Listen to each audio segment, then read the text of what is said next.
So, does your business generate any kind of waste? It could be anything from used solvents to old electronics. If the answer is yes, then you might be subject to a really critical set of federal rules. Today, we're going to break down these complex regulations into a simple, straightforward guide to help you figure out your responsibilities and, most importantly, stay compliant. Here's our game plan. First, we'll cover the absolute basics. Then, we'll walk through the 3 big steps that every business has to follow.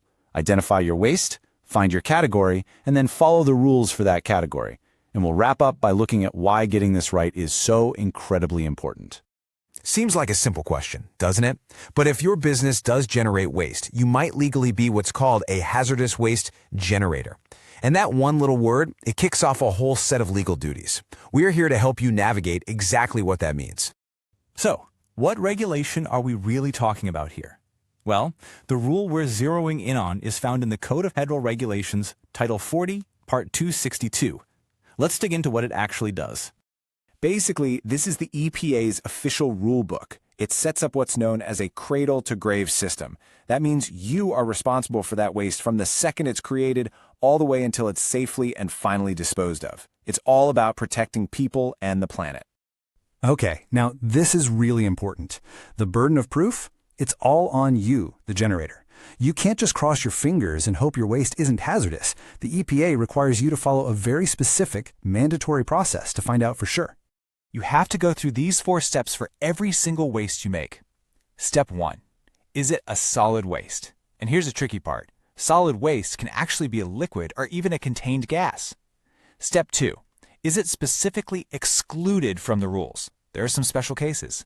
If not, Step 3, you check the EPA's lists. Is your waste on one of them? And finally, Step 4, and this is the big one. Even if it's not on a list, you still have to figure out if it has a hazardous characteristic. Like, is it flammable? Is it corrosive? You get the idea. So once you've figured out, yep, this waste is hazardous, your next job is to determine how much of it you're making. That amount puts you into a specific generator category, and that category, well, it dictates everything you need to do next. It tells you exactly which rules you have to play by. But before we get to the categories, you need to know about this major fork in the road. The EPA splits hazardous waste into 2 types. You've got your non-acute waste, which is all the other regulated stuff, and then you have acute hazardous waste. This is the really nasty stuff, so dangerous that even a super small amount is a huge deal. And this table here really lays it all out. It all comes down to how much of each type you generate in a single calendar month. And check this out. If you generate more than just 1 kilogram, that's about 2.2 pounds, of that super dangerous acute waste, boom, you're automatically in the large quantity generator category, which has the most stringent rules of all. And here's the kicker. This is not a one-and-done decision. Your category can literally change from one month to the next. Let's say you have a big cleanup project one month. You could easily jump from being a very small generator all the way up to a large one. You absolutely have to reevaluate this every single month. Okay, so you've identified your waste. You've figured out your category for this month. Now what? Well, now you've got to follow the specific rules that go with that category. Let's touch on some of the big ones. One of the biggest differences is how long you can actually keep this stuff on site. If you're an LQG, a large quantity generator, you're on a very strict 90-day clock. For SQGs, small quantity generators, you get a bit more breathing room, up to 180 days. And for VSQGs, the very small guys, there's no time limit, but there's a catch. If they store too much waste, they get bumped up and have to follow stricter rules. Now, if you're a small or large quantity generator, you can't just throw this stuff in a truck. Getting it ready for transport is a really big deal. We're talking specific DOT-approved packaging. You've got to use the right labels, the right markings. It has to be crystal clear what it is and what the dangers are. And every single shipment needs what's called a manifest. It's basically a legal tracking document that follows the waste from your door to its final destination. And this right here, this is the one rule that applies to everyone, no matter how big or small you are. It doesn't matter if you generate just a thimbleful of waste. You are legally on the hook to make sure it gets to a properly permitted facility that's authorized to handle it. You can't just send it to the local dump. All right, so what if you mess up? What are the consequences? Well, they can be pretty severe, not just for the environment, but for your bottom line. Let's get into how the EPA looks at violations. So the way these regulations are written, there are basically two kinds of rules. First, you have independent requirements. These are the absolute must-dos, like figuring out if your waste is hazardous in the first place.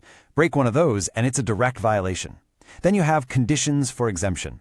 Think of these as the rules you follow to get a huge break. By following them, like that 90-day storage limit, you get the benefit of not having to get a full-blown, super expensive hazardous waste storage permit.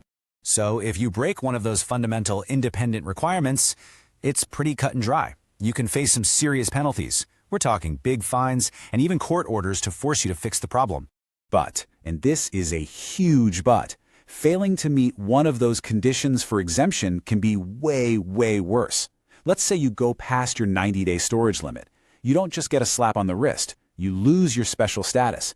At that point, the EPA can treat your facility as an illegal, unpermitted hazardous waste storage site. And that brings on some of the heaviest penalties in all of environmental law. So at the end of the day, all these rules, they're not just about dodging fines. They're about being a responsible business.